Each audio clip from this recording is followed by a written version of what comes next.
I'm Greg Hunter. Welcome to USAWatchdog.com. With us, a geopolitical and financial analyst, big Wall Street experience. He's been involved in Fortune 500 companies. He's been deeply involved in trading.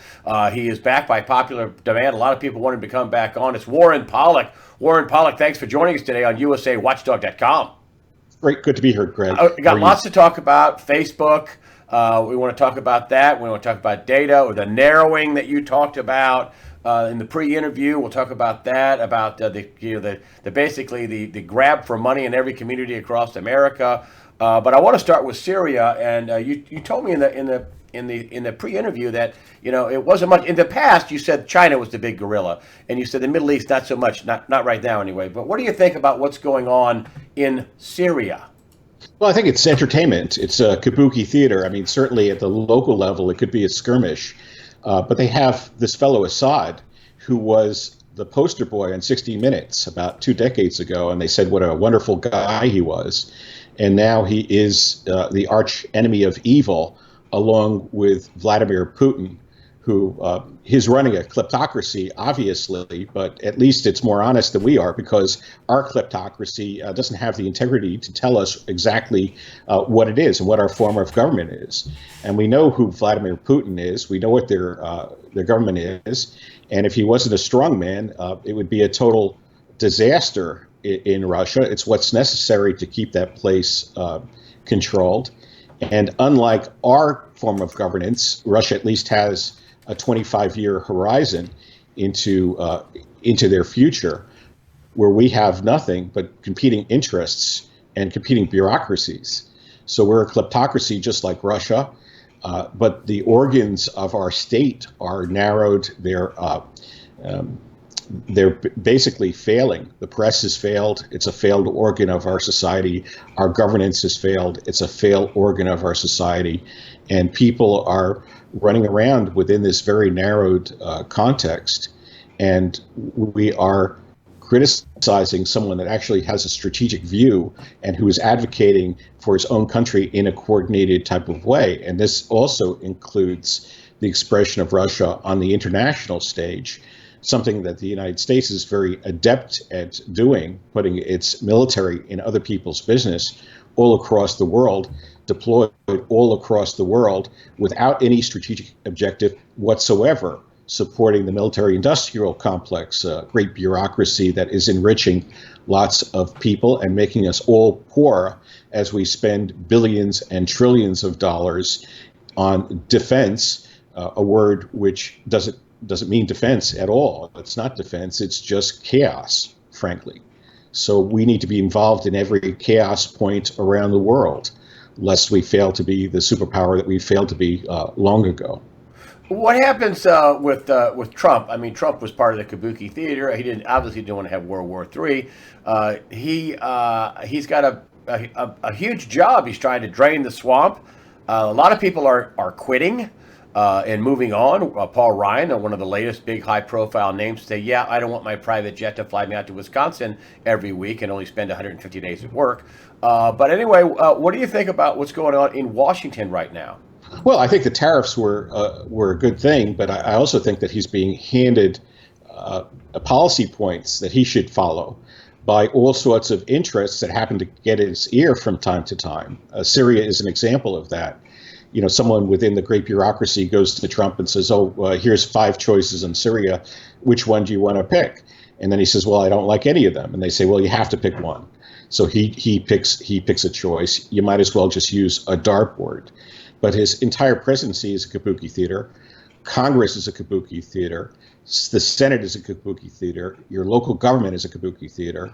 And these are not, these are just what I would call a veneer. This is the veneer of governance. It's not the real government that's in this country. And our government has some of the elements of the Soviet system. It has some elements of sort of interlaced bureaucracies of, as Chris Hedges would say, inverted totalitarianism. It's really very hard to define our series of government and, our arrangement of government. I think Taleb talked about the fact that we sort of behave as termites, And that's maybe a good way to describe the American system, where we're all moving around building a giant termite mound without an overview of any kind, and each little insect is trying to grab the biggest piece of pie that it can. And right now, there's no one to bench check what our system of governance does and is capable of. And why don't we include in the pie not only local government, not only state government, but also corporations, and then add Silicon Valley to the mix, and then add Wall Street to the mix, and then add in the healthcare industrial complex to the mix, and then add in the legal complex to the list. And when you add all that soup together, all of those little elements together, that's the form of government that we're living under. It is these interlaced and overlapping bureaucracies, and there's a coordination between public sector and private sector. There's an abrogation or a total blindness to law, to tradition, and we're now living in a country where this bureaucracy is involved in doing a disservice to the people that actually live here. And at the top levels, people can get greatly enriched by running one of these bureaucracies, either in Silicon Valley and Wall Street. Even your people in the federal government are enriching themselves. The lower level criminals in local government, one or two who have been indicted in New York State, try to enrich themselves to the tune of six figures. But our quote leaders in Washington enrich themselves to the seven figures, sort of the generals, so the people at in large defense contractors, so the people in Amazon, the venture capitalists in Silicon Valley, and the rules don't apply to them, but the structure of the bureaucracy applies to you and me. And we have a society now that's staff heavy, even in light of technology. And our government, what we think of as our government, the voting booth, that's just a veneer. That's just to keep the people placated. And this bureaucracy, I think, is a major vector of theft. And when we look at the actual functioning of our system, it's atrophied. The press doesn't exist. It used to be that businesses were accountable on social networking. You could say, I didn't like how this and this vendor worked with me. Now you're just banned. And there's a great narrowing. In YouTube, you see it. In the stock market, you see it. In the press, you see this narrowing, and the issues are boiled down to one or two choices. And guess what? People are more comfortable when they're given one or two choices. They would choose something that's consistently mediocre and known versus something that could be excellent but is unknown. And that's the culture that we live in. And a lot of things in our society are a total veneer. What if I said to you that every white-collar worker in the United States, most of them, with few exceptions, are really factory workers, and they're in place just because, for reasons. They have a job just for reasons. Everyone in your school system, everyone in your Fortune 500 company. I mean, these companies can be run on very few individuals, and they're run with these massive enterprises in this sort of I'll scratch your back, you'll scratch my back type of relationship. A Warren Buffett company is an example of that. Insurance carrier where they could just add in staff. A hospital that scores its bill based on how many people see you, no matter how useless they are to your treatment. So when you look at the growth of the medical sector, this is the great welfare program of today. When you look at the civil service sector, it's a great welfare program today. But when you look at private industry, that's also the great welfare program of today. And now what's very interesting to me is domestically, there is no thread of the free market still existing. It's just one of these harken back to the good old days, the same thing that we live in a republic. It's totally off the mark in terms of where we are. And this is all part of what I'm going to call the great narrowing. Is a great narrowing of outlook in the United States. You see it everywhere in the stock market, where there's only 20 stocks in every single fund. You see it on YouTube, where there's less and less people that are broadcasting to you and giving you information. You see it in the press, where one or two companies govern all the news. You see it in these large institutions like Amazon or Netflix that are controlling the gates into your household, and that are acquiring data from every orifice of your existence. Christine, how does this end? Christine Lagarde of the IMF is out saying that the risk is to the downside. The party's over, basically. What happens when the party is over and we're stuck with a bunch of mediocre kleptocrats that can't steal anymore? Well, that's where you are today. I mean, we're at the point of, I wouldn't say we're at the point of refusal, because people don't know how to refuse. It takes a lot of effort to refuse a bureaucracy, and it could be very detrimental to refuse a bureaucracy. Let's say you get $1,000 speeding ticket. What's your odds of actually going to court and fighting that speeding ticket? What's your odds? About zero. What's your odds of let's say, getting a $100,000 medical bill and turning that around? Yeah, these things can be done. You could fight these bureaucracies, but best not to be in that kind of fight. And what's very interesting is these bureaucracies are serving their needs, and they're not serving your needs. It's a disservice economy. It's not a service economy. It's a disservice economy. And we're at the point not of refusal, because people don't know how to refuse. We're at the point where people just simply can't pay the demands that are being placed on them, and people are absorbing the noise. I spoke to a deli owner recently, and he said, "Well, what do you think the margin is on my potato chips?" And I said, "What, $1? It's $1.49. It's a potato chip. It's worth nothing. The packaging is worth more than the potatoes that are inside of this thing." And he says 12 cents is his margin.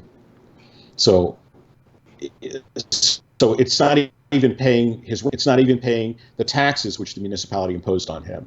It's basically the fact that he's absorbing the unprofitability of this thing, so Frito-Lay or whoever makes the potato chip can absorb the margin, because the consumer can't afford a $3 bag of potato chips, but the manufacturer of those potato chips wants to be assured of having capture that entire $1 of margin. It's something which I call cost push. And that's what's happening. And there's no downward adjustment in prices, even though our economy would justify a downward push on prices. Stockman talked about deflation, and he's absolutely correct from a debt point of view, but from a nuts and bolts point of view, supply and demand.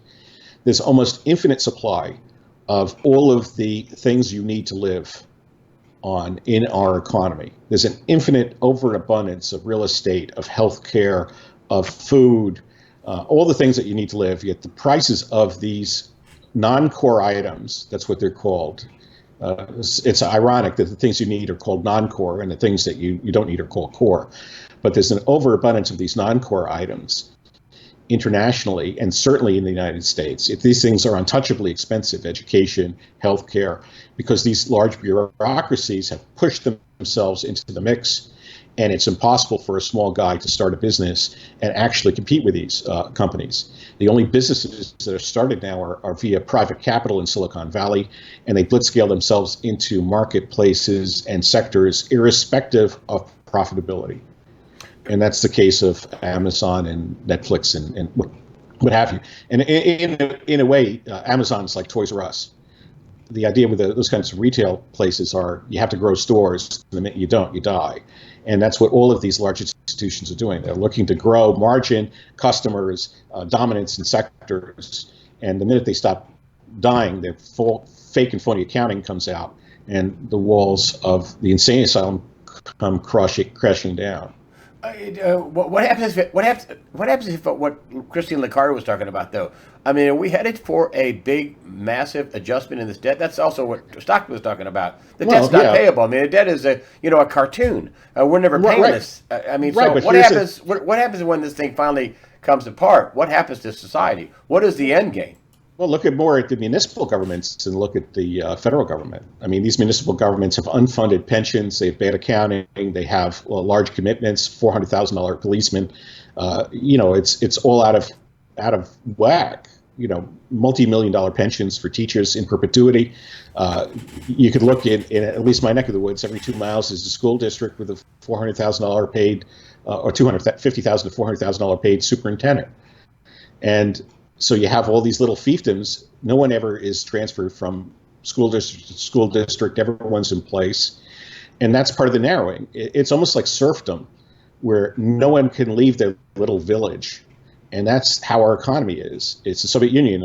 Here's your job. This is the job for the rest of your life, and you better produce. And by the way, if you don't work so hard, we won't look in your direction.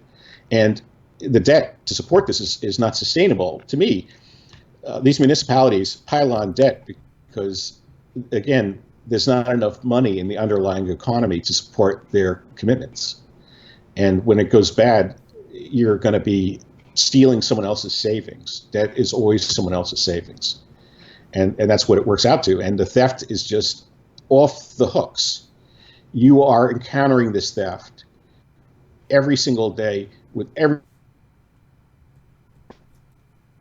economic activity. Sending your kid to public school is a theft. Sending your old mother to the hospital is a theft. Sending them to nursing home is a theft. And that's what this economy has become. It's lost its dynamic aspects. But could the whole thing crash, though? Could the whole thing? What happens when the whole thing crashes and they can't support it? I mean, anarchy, chaos. Who's your guess that says it's a slow burn? Well, that was Catherine Elton Fitz, but she stopped saying that. She said we're going to hit the fast burn soon. It's possible. It's very possible. I mean, when I visited actually a communist country, people stopped obeying the laws and the customs, and simply they couldn't afford to give every guy that is at a roadblock a $20 bribe. And sooner or later, that's what hits the wall. For you and I, it will become a question of survival. I mean, when you have all of these people vying for your money, at what point do you lose the ability to have money to pay for the basic things that you need? If your food should be $50 a week, and instead it's $200 because there's only 4 food companies, what are you going to do when it goes to $300? What are you going to do? And that's the case now. Is these large bureaucracies are trying to steal margin from each other. And what's amazing to me with the millennials is they don't care if they get any value whatsoever from their dollars spent. They're more than happy to embed themselves into a cell phone that costs $2,000 a year and provides them with absolutely nothing but feedback bias. And there's actually no content on these things. So why is everyone paying for this disservice that they're getting? Why are you paying $250 a month for TV, which used to be free? Why are you giving your information to Facebook at a tremendous cost to yourself? And why are you giving your information to Facebook without even consenting to it? So go ahead. Well, I'm so far. I'll be honest with you. I'm so far off the mark in terms of my perceptions of where we are. And that's been the case for years. But when you go back into the stuff that I've talked about, time and time again, it's hit the mark. We talked about Facebook, must have been a year ago. Talked about Turkey a decade ago. Talked about China. You're not off the mark. You're ahead of the mark, is what you are. But here's the thing. When everyone is so propagandized, and everyone is so comfortable, it's very hard to say, okay, well, maybe you're living, in the matrix. It's very hard to have discussions with people who are convinced that they go to the ballot box and actually participate in the economy and in the voting system. And with Facebook, people think they're actually participating in life and having their opinion is heard. And it's really just not the case. Factory workers' opinions are never heard. And that's unfortunate. And that's where we are today. They're just educated to comply with filling out FAFSA forms and these great hunts for information so they can be corralled into this little mediocrity that is getting narrower and narrower, and the pie is getting cut smaller and smaller and smaller. And for a lot of people, they'll wake up one day, their pension won't be there. They'll find out that the bureaucracy has stumbled them into a war, or they'll think about, let's say, Russia having a strategic view. What about China? Do you think China has a strategic view? Well, the U.S. doesn't have a view of anything. Do you think that's a possibility? Yeah. I mean, what happens when you don't have an overview? What happens when you don't have a sense of history? And like China, what happens when you're jingoistic about it all? When you think you're exceptional, American exceptionalism, what about Chinese exceptionalism? How do people? What should people do? I mean, the end. So what's the end game in a synopsis here? And what should people do? You're talking about, to me in the pre-interview, getting small. Explain what the end game small. Is and what what do you do to protect yourself, and explain. Well, you get small. Well, you get small, but you also have to pick your battles. Let's say you're hospitalized tomorrow, and they hand you a form, and that's what they did in the Soviet Union. Here, please, you sign your confession. And this is your crime. Sign your confession, and then Beria would put you up against the wall and shoot you. So in our system, it's all done with money. So you go to the hospital, you sign a document that says you're responsible for everything. Meanwhile, the welfare patient next to you is using the hospital as a hotel because Medicaid is paying for it. And you have to write on the form, fine, I agree to pay my bill, but only for what's necessary and only to the extent of Medicare and Medicaid. So what's to stop you from changing the contract that hospital gives you?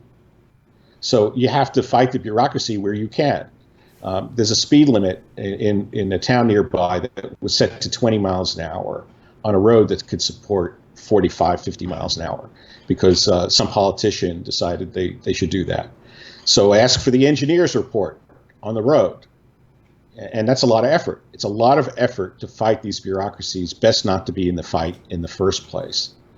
And there's a lot of people, I think Peter Schiff's father was a tax protester. Look what happened to him. They threw him in jail. Or Ann Barnhart. Look what happened to her. She became a non-person. These fights are just not worth having. Being a Bitcoin guy, trading around in Bitcoin, and then having a $100,000 tax bill and no profits, that's a fight you shouldn't be in.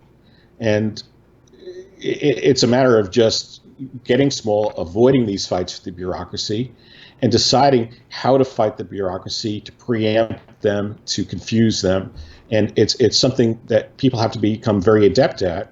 And in communist countries, people just ignored the bureaucracies. And we're sort of in this uncomfortable time where it's very hard to ignore bureaucracy. But no one is telling you to be on Facebook and give all your information out for free. No one is telling you that you need a cell phone and need to pay Verizon or AT&T or one of the other narrowed companies hundreds of dollars for a service that costs $1 a month in Africa. I mean, are people aware that in third world countries they don't have landlines because the cell phone service is so cheap? Are they even aware of that? So why are we paying top dollar for something that should be effectively free? The same thing with Wi-Fi. Why can't we have a mesh network, wireless, in large cities, and get rid of Verizon? Because that's Verizon's plan, is to have a 5G network with no end mile. So there's all sorts of ways around the bureaucracy, but the culture is not set up for that, and even individuals are not set up to fight the bureaucracy. They're just going to be rolled over on balance. How else would you get small? What are some other ways to quote unquote get small? I mean, what do you think? I mean, how would you get small? I would stay out of debt. Not having a website, that's one way. Yep. Staying out of debt is one way. Not applying for federal programs is another way. State programs, Medicaid, Medicare, financial aid forms, any large debt acquisition, educating your kids privately as opposed to in public, getting smaller houses. Not getting credit for a new car. There's lots of ways for you to get small, and you'll be happier, I think, as a result. I mean, in the old days, millionaires used to drive beat up station wagons. Right now you have paupers driving BMWs. Yeah, I've seen There's that. absolutely no reason for it. Yeah. And the larger you live, the bigger the target you are. And that's sort of very interesting when you look at a lot of these big ass politicians driving around like Machas. They're driving around like big shots with their license plate, state senator, federal judge, whatever. In other countries, people don't do that because they would be shot in the streets. Don't you think that's a possibility? Yeah, those people should get small. When it all unwinds, the things are going to change dramatically. What do you think? What do you think the biggest change is going to be when things really unwind? Well, I think people just look stunned. I mean, it's the same thing, denial, and then they realize it only when it's too late. So I think everyone right now is in denial about basic things. What is your form of government? What actually is your economy? And they all harken back to the good old days into Keynes or Mises or feel-good times or it's America is great or make America great again, or also just total nonsense, total and absolute nonsense. And like a sociopath, these bureaucracies have to burn themselves out, and they're doing like an Ouroboros. It's the tail is eating, the head is eating the tail, and this great narrowing. This loop is getting smaller and smaller and smaller as it gets feeds on itself, and that's the case.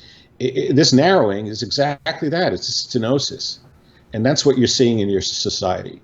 And the debt means as the debt service, and as interest rates rise, and I said that they're going to rise faster and farther than people anticipate. I said that on your show a while ago. Yep. It's a narrowing. There's less velocity of money in your economy. It's a great narrowing. So it's a large